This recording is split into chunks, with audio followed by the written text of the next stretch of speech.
Lacey stands in front of the mirror, practicing her smile.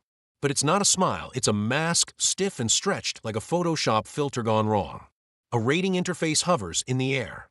5 stars blink like high-voltage buttons, pulsing with judgment. She stumbles through the mud, crashing the wedding. Her eyes are dazed, her lipstick smeared, a broken trace of bubblegum pink still clinging to her lips. How many likes is that smile worth today? Welcome to a world where even the way you bite into a cookie gets scored. Where smiling too hard could mean social death. Where being loved, trusted, or even treated depends on a number that floats above your head. This is Black Mirror, Season 3, Episode 1, Nosedive. A pastel-filtered parable about control, fakery, and the quiet panic behind every online persona. At first glance, it tells a simple story. Lacey Pound, your average office worker, just wants a better apartment. To qualify, she needs to boost her social rating from a 4.2 to a 4.5. Then the perfect chance drops from the sky. She's invited to give a speech at the wedding of her childhood friend, now a 4.8 and rising. Nail the speech, impress the guests, ride the likes. Easy. But the trip turns into a slow-motion crash through social media hell. A missed flight, a dead rental car, petty downvotes, betrayal.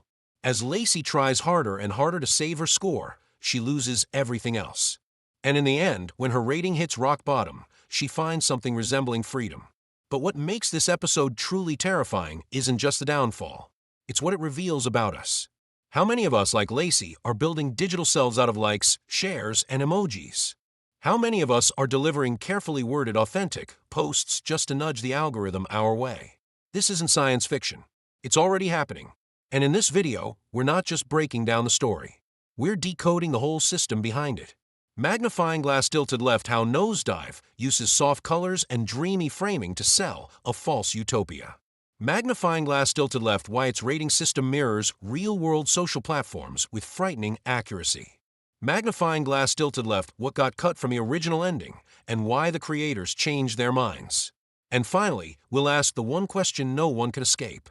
When we rate others, are we really judging them, or just training ourselves to obey? Welcome to this episode of Black Mirror, Decoded. This time, we're not just watching. We're exposing the collapse of humanity behind the algorithm. You can design a beautiful new world, but can you actually live in it? That line doesn't appear in Nosedive, but might as well have.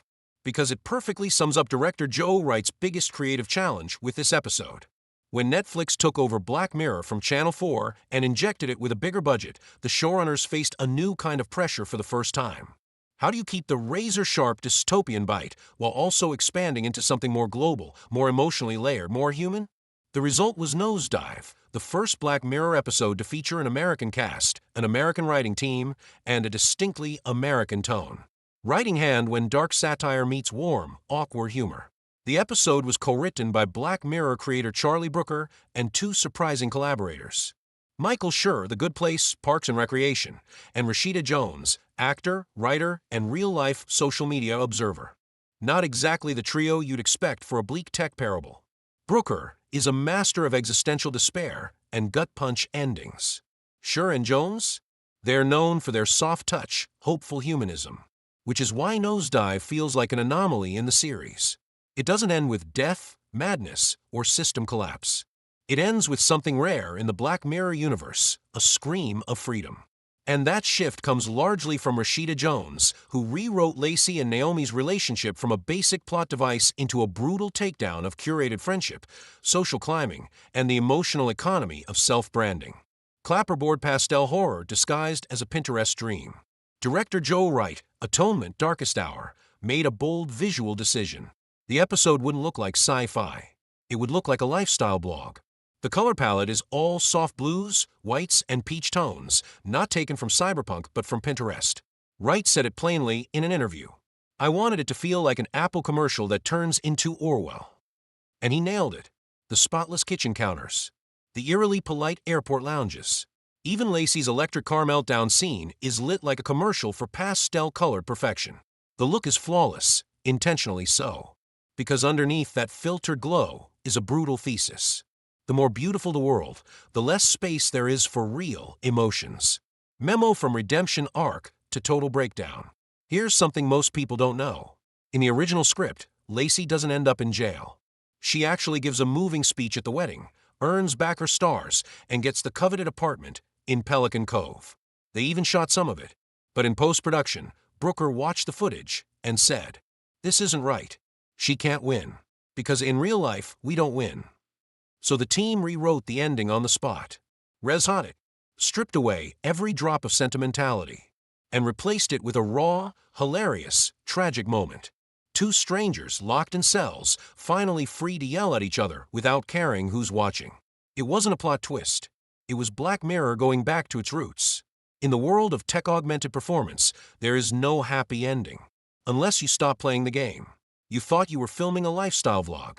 Turns out it was your social execution video. Artist palette, a pastel-colored digital madhouse. A visual manual for manufactured happiness. Director Joe Wright and cinematographer Seamus McGarvey, Atonement Anna Karenina, crafted Nosedive with near-obsessive precision. Every frame reinforces a single idea. The softer it looks, the harder it controls. Lipstick, the sweet violence of color. The episode's color scheme is dominated by blush pinks, pale yellows, and mint greens, a soft macaron filter designed to simulate a world where it's always sunny. The visual inspiration came from Instagram lifestyle influencers. It's comforting at first, then deeply unsettling. The lower the rating zone, the more color drains out. Inside Susan's truck, the grittiest, most unfiltered place in the episode, the palette turns cold, gray, and raw. It's the only safe place that feels real. Frame pictures symmetrical shots and claustrophobic frames. Whenever Lacey interacts with colleagues, sales agents, or customer service staff, the shots are perfectly centered and symmetrical, enforcing a rigid sense of order and social pressure. As her life unravels, the visuals follow suit. The framing tilts. The symmetry breaks. We shift from eye-level shots to overhead views, and finally to a low-angle shot as she's dragged away, symbolizing complete loss of control. Grimacing faced the choreography of performance. That mirror scene, where Lacey practices smiling, is pure horror disguised as a toothpaste commercial. Every smile is slightly off. Every blink rehearsed. Every time she gets rated or hears the system's voice, her face twitches, just slightly. It's not just acting. It's the musculature of social obedience, a face trained like a Pavlovian response. Bust in silhouette, every side character is a mirror. Lacey Pound. She's not a villain or a hero. She's just one of us. A regular person trying to optimize herself for a better deal. Her downfall isn't driven by ambition, it's a misunderstanding. She thought being liked was the same as being loved. Her breakdown doesn't come from rejection. It comes from the moment she realizes. They never liked you. You were just a ratings object. Naomi, the architect of perfection. She doesn't give Lacey a chance out of kindness. She needs her as the diversity prop in a perfectly curated wedding. She isn't scared that Lacey will ruin the ceremony. She's scared that Lacey's reality will shatter her fantasy of control. Susan, the truck driver. The system's outcast, and its only human survivor. Her low score isn't a failure. It's a choice. My husband had cancer, but the system said he wasn't high quality enough for treatment. That's the sharpest line in the entire episode. Susan represents truth, unpretty, unfiltered, but potentially life-saving. The prisoner across the cell. He has no name, no rating. He's not a character, he's a reflection. In that cell, free of ratings, Lacey hears the first honest reaction of her life. Not a like, not a share, just a raw, unfiltered F****KU. And for the first time, she smiles for real. Brick, this isn't just a system. It's a philosophy of polite oppression. If 1984 showed us the power of surveillance, then Nosedive is our generation's brave new world. A society where obedience comes with emojis and 5-star reviews. House with Garden Pelican Cove is not real estate, it's a paradise myth in disguise. In religious symbology, the pelican is a creature that feeds its young with its own flesh, a metaphor for sacrifice. In Nosedive, that symbolism is twisted. Pelican Cove only admits 4.5s and above, a gated utopia disguised as aspiration, where exclusion is sold as love. Thumbs up the ritual of rating. You can't just tap 5 stars. You have to smile, say something positive, trigger the sound effect. That ding. That's dopamine training.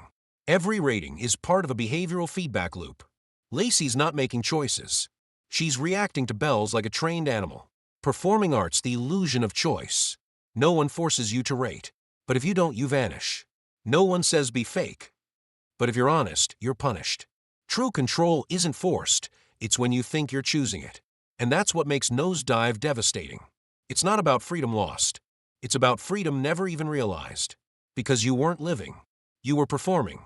This is the kind of story where you see the wall coming and still can't help flooring the gas. So how exactly does Nosedive drive us headlong into collapse? It's an emotional downhill machine, precision engineered. This episode is a masterclass in structure. It mirrors the classic three-act tragedy, unraveling layer by layer, almost to the minute. Act 1. Fake it till you break it. Function. World building plus character motivation. In the first 3 minutes, we already know. Lacey's rating for point 2, her goal for point 5, her strategy, a wedding speech, her fear, losing stars, and her mask, the practice smile. It's all so perfect. Like she's playing a tutorial level in some social simulation game. Act 2. Systematic rot. Function. Stripping away resources and control. Cancelled flights, ratings drop, car breaks down, can't get a ride. Ends up hitching with Susan, who forces her to confront the system. But the real tragedy? She still believes she can fix it. This act's keyword, failed disillusionment. Act 3. Identity collapse plus structural reversal. Function. Humanity exposed once the system fails. The wedding speech becomes a climax, not a triumph, but a breakdown. She stumbles through a mix of scripted sincerity and raw fury. Then comes the prison scene. A quiet, ironic release. For the first time, she's not chasing likes. She's just done performing. What we're watching isn't a hero's journey. It's the inverted version. Lacey doesn't grow. She regresses from rational to primal. She doesn't gain power. She sheds illusion. She doesn't reach her goal. She sees that the goal was fake from the start. Film frames Joe Wright. Classic British cinema meets digital hell. Joe Wright, known for Atonement and Darkest Hour, brings his signature style of visual grandeur and contained eruptions into this plastic-coated dystopia. But here, his cinematic language is twisted into something far more oppressive. 8-pointed star symmetry, once elegance, now entrapment. In Atonement, symmetry was about love and order. Here, it's a cage. Perfectly centered shots appear again and again. In coffee shop convos. In customer service scenes. In the Pelican Cove promo. On the rating interface. It's not visual balance, it's emotional formatting. 8-pointed star deep focus, space that surveils, not frees. Right uses wide, open spaces, airports, lobbies, wedding venues. But shoots them with long, compressed lenses that make the world feel claustrophobic. No matter how wide the room, there's no place to hide. 8-pointed star camera movement mirrors emotional collapse. The first half of the episode is shot with smooth tracking and gimbal work. But once the wedding begins, it all starts shaking, tilted angles, handheld chaos. The more real Lacey's emotions get, the more the camera loses control. Brain Nosedive sparked wildly divided reactions. Some hailed it as a prophetic takedown of filter culture. Others dismissed it as a shallow swipe at Instagram. Let's break down the 3 major schools of thought. Classical building structural functionalists. To them, Nosedive is about social stratification through digital metrics. Harvard sociologists wrote, "This episode is a near-perfect allegory of how mobility illusions are frozen by data." They analyze how the system encourages people to self-sort, how the powerless internalize inferiority, Lacey begging for ratings, how reward mechanics create everyday humiliation. Test tube postmodern critics. For them, the system isn't the villain, performance is. We're not being oppressed. We're mimicking oppression to feel secure. They argue, Lacey doesn't crave love, she fears being ignored. Pelican Cove isn't a dream. It's a stage. Her final breakdown isn't defeat. It's rejecting self-objectification. Puzzle piece symbolic analysts. They see the ending not as a breakdown but a ritual reboot. The yelling match isn't rage, it's reclamation. Cursing replaces the language of likes. Face-to-face replaces the rating interface. It's a return from quantified logic to emotional logic. Direct hit ultimately, Nosedive doesn't win by building a brilliant sci-fi universe. It wins because it forces us to realize we already live in that world. We've already practiced that forced smile for the camera. We've already edited, deleted, re-edited, reposted, polishing our personas. We've already cried in DMs and smiled on our stories. So the scariest part of Nosedive isn't that it's about a possible future. It's that it's reenacting our daily present. You don't lose your rating because you did something wrong. You lose at the moment you stop performing. So, how does modern society inflict structural violence? Softly, politely, and with smile? Classical building how a hierarchy dresses itself up as humanity. We've already seen Lacey's breakdown. We've unpacked the color-coded symbolism and dissected the rating economy. But one deeper question remains. Where did this system come from? And is it really science fiction, or just a shiny remake of something very old? The truth is, this isn't a new idea. It's just an upgrade, a digitized version of what's always been true. Smile-based oppression rebranded as user experience. Laptop computer, the gentle totalitarianism of the digital age. In traditional authoritarian regimes, control was imposed through force. But in Nosedive, power flows from something far more insidious. Other people's likes, and your own desire to be approved. It's not about coercion. It's about design so seductive you'll voluntarily obey. Foucault said it best in Discipline and Punish. The most effective form of control is when the controlled believe it was their own idea. And that's the real tragedy of Lacey. She isn't under surveillance. She's voluntarily uploading her own performance. Her choices weren't freedom. They were scripted outcomes. People often ask, why didn't she just stop? Why didn't she walk away sooner? But that's the luxury of the audience's God view. Inside the system, she didn't have choices. She had a funnel. Let's look at her options. Cross mark, give up the rating? Drop below 3.5, and you can't rent an apartment. Cross mark, be herself? That gets flagged as emotional instability, and your score tanks. Cross mark, fall back on family? Her brother's already a social outcast. She wants out of his life. White heavy checkmark, the only viable path. Keep performing. Keep smiling. Keep being a good user. Her so-called bad decisions weren't really decisions at all. They were pre-scripted escape rooms with only one door labeled, fake it. DNA, this isn't just a social app. It's a religion of middle-class performance. Sociologists call it neoliberal middle-class anxiety under algorithmic self-management. And Lacey is its walking symbol. She's not being pushed by fear. She's being pulled by illusion. The dream apartment, the wedding invite, the curated friend circle, the socially acceptable, uplifting speech. She's not chasing happiness. She's chasing the approved version of happiness. That's why her speech draft is packed with positive keywords. Why every selfie is a fight with filters and framing. Why she ignores Naomi's past betrayals because high score people have value. She's no longer living. She's optimizing a persona. This is identity by algorithm. A lifestyle governed by emotional UX design. Snake the rating system isn't coming. It's already here. Think it's just dystopian fiction? Let's look at real-world data. China's social credit system. Several cities already use blacklists and whitelists to punish dishonest behavior. A student was docked moral points for smoking in a campus hallway. A rideshare driver with consistently low ratings was blocked from receiving high-volume orders. America's data-driven discrimination. Hiring platforms use social media scores to pre-filter applicants. Amazon tested an algorithm to identify ideal employees, which was later scrapped for gender and race bias. Insurance companies now adjust premiums based on credit scores, even if you've never had a claim. These aren't predictions. They're prototypes. Nosedive isn't warning us of what might happen. It's documenting what's already underway.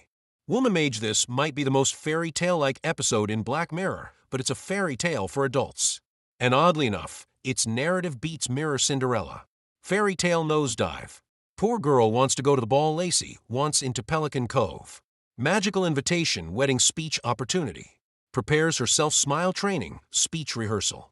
Midnight collapse rating Nosedive. Saved by Prince, freed by collapse. But here's the twist.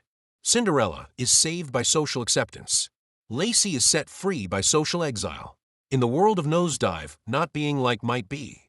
The first step to finally being yourself. You don't need a dictator anymore. You just need a 5-star community. This isn't just a lifestyle gone wrong. It's a carefully engineered structural trap.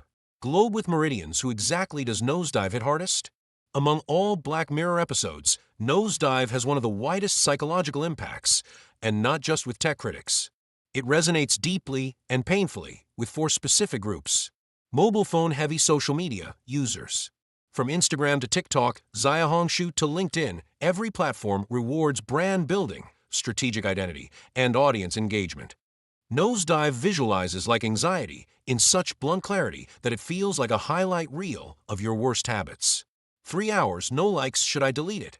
Which filter makes me look curated, but not trying too hard? You think you're in control, but every flick of your thumb is really a bow to a silent, invisible ratings overlord. Adult briefcase performative professionals. For Lacey, the most painful truth isn't that she can't smile. It's that she has to, or else. That's the silent code of millions of service workers, salespeople, and creatives. Your job is your persona. If that cracks, so does your paycheck. In a post-pandemic remote work world, personal branding has spilled out of the office and into our feeds. Your boss might not say it, but they're scrolling your timeline too. Adult graduation cap, digital natives, Gen Z and younger. If you grew up with YouTube, TikTok, or Bilibili, you've never really known a world without the algorithm. You find meaning in likes, build friendships through comments, measure self-worth in follower counts. Nosedive isn't fiction to them, it's autobiography. You're not living in reality. You're living in a rating mirror. No pedestrians, the system's invisible outcasts. Low scores equal social death. Whether it's Susan in the show or low-credit individuals, undereducated laborers, or the unnetworked in real life, they live outside the algorithm's recommendation zone, silently flagged as not preferred. No violence is used, just erasure through omission. You're not banned, you're just never invited. Balanced scale: who runs the rating system? Who wins from it? Who gets punished? The system looks democratic. You rate me, I rate you. But underneath, it's a one-way ladder tilted upward. Winners. Platforms, they own the data. They decide who gets traffic, exposure, pricing perks. High scorers, they get better housing, healthcare, event access, algorithmic privilege. The market, truth doesn't drive content. Emotional saleability does. Losers. Emotionally unstable, anger, sadness, vulnerability equals low engagement score. Unwilling performers, authenticity that isn't on brand gets punished. System struck, unemployed, grieving, socially isolated, you're marked as a risk and pushed downward. This is soft control at its most ruthless. Not punishing what you do, but how poorly you fit the aesthetic. Compass: when did we start treating ratings as moral judgment? What's chilling about Nosedive isn't its tech. It's the ethical question it raises. At what point did we decide a low score means you're not worth respect? Examples in the episode. Lacey is blocked from flying because her score dropped to 3.1. Susan's husband dies because his 4.3 wasn't high quality enough for treatment. Lacey, now a 1.1, isn't even allowed to walk into the wedding venue, like she's carrying a contagion. These aren't just plot devices. They're questions staring straight at us. Can a number determine your worth? We used to believe that some human qualities couldn't be measured. But in the algorithmic age, anything that can't be rated is quietly retired. Honesty, kindness, grief, hesitation, breakdown, awkwardness. All once seen as part of being human, now downgraded as low engagement liabilities. Firecracker: when did fairness die? Here's a moment people overlook. At her lowest point, no one actively harms Lacey. They just give her 1 star politely. And that's the most brutal logic of Nosedive. You don't need villains, just people doing what the system expects. The system doesn't require evil. It only needs everyone to rate correctly. Lacey isn't crushed by malice. She's erased by design. So ask yourself, how many real-life Laceys are quietly sinking in someone's algorithm, on some invisible scoreboard, never to be seen again? This isn't a warning. It's a user manual. This isn't just a critique of television. It's a social status report and citizen's survival guide. You thought it was predicting the future, but it was documenting the present. Satellite antenna: which fictional elements have already come true? White heavy checkmark: social scoring as life access. You might think Nosedive imagines a distant future. Wrong. The rollout has already begun. In China, the social credit system.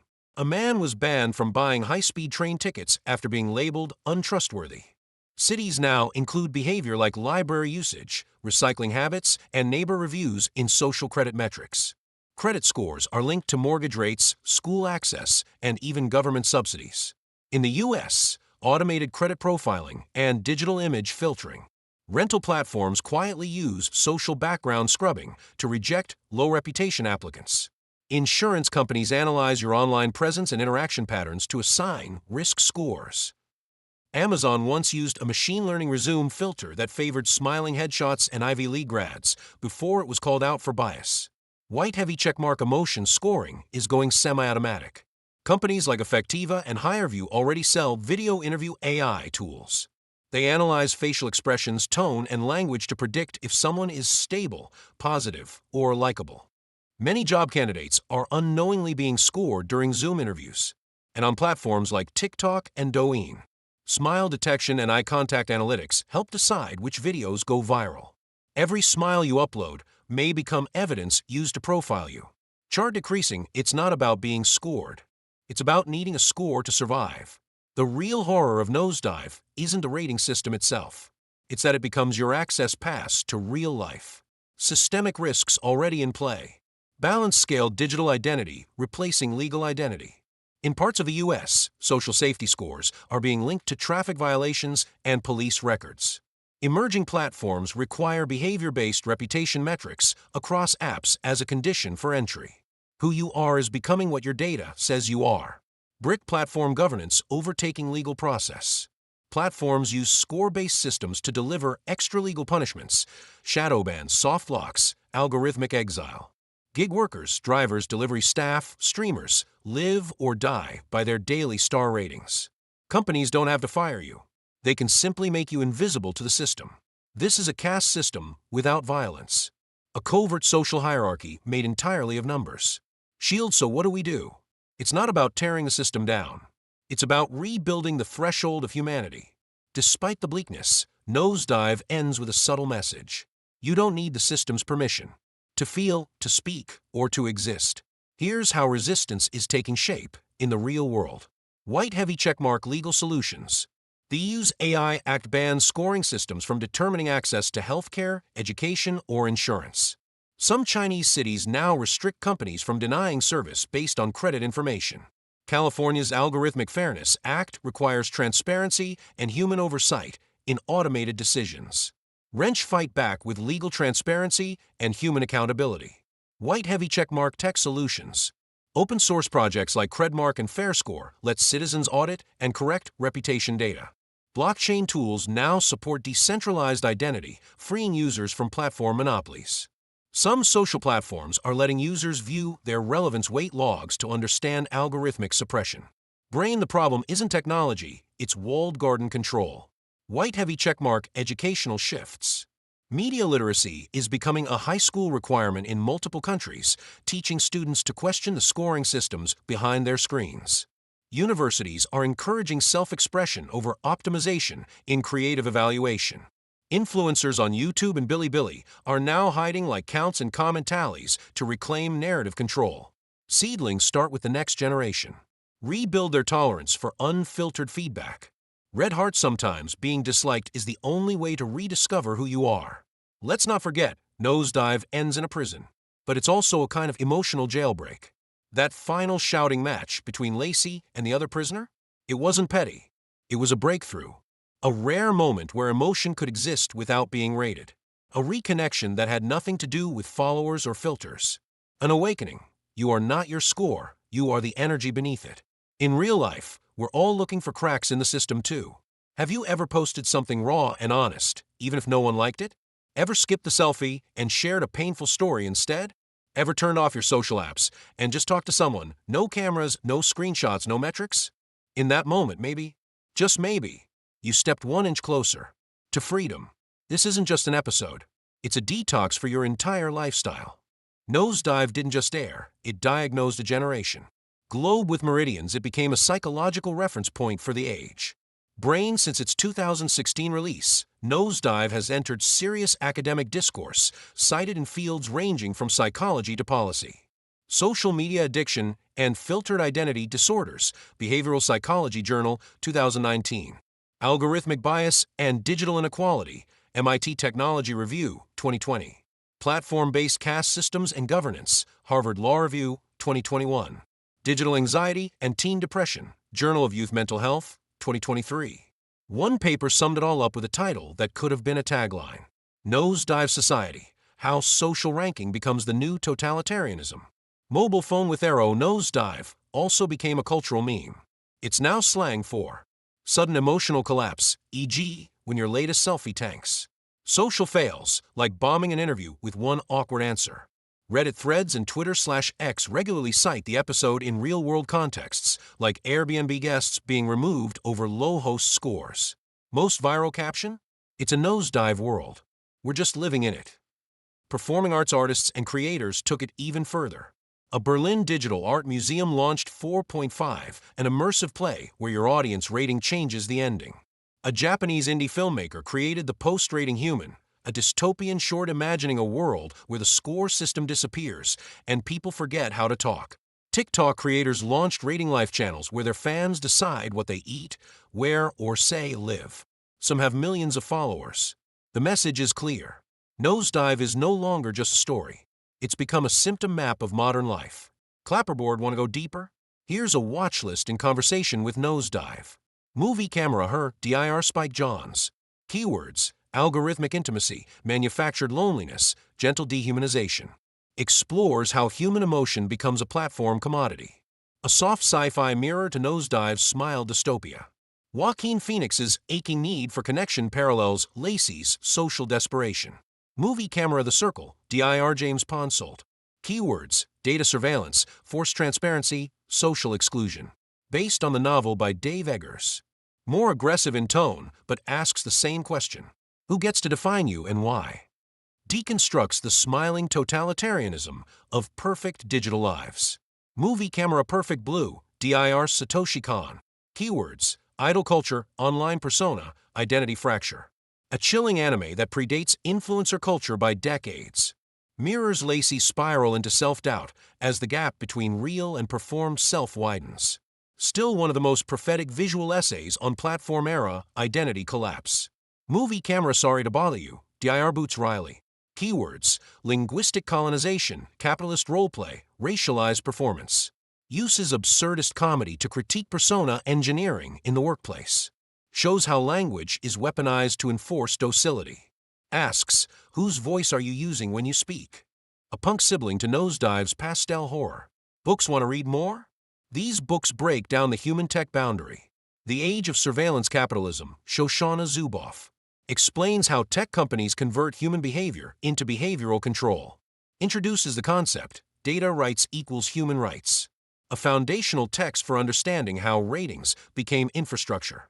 Blue Book The Transparent Society, Byung-Chul Han. Philosophical critique of voluntary self-surveillance. Argues that modern power isn't hidden, it's exposed, invited, and normalized. Explains why Lacey's meltdown is the inevitable result of aesthetic pressure. Blue Book The Presentation of Self in Everyday Life, Irving Goffman. A sociological classic on front stage/backstage behavior. The original theory behind persona curation. Essentially, it's Nosedive in hardcover, 60 years ahead of its time. Blue Book The Courage to be Disliked, Ichiro Kishimi and Fumite Koga. Not a social theory text, but a radical psychological guide. Deconstructs approval-seeking as a source of suffering. Offers real-world tools for resisting score-based validation. In short, your personal manual for leaving the like economy.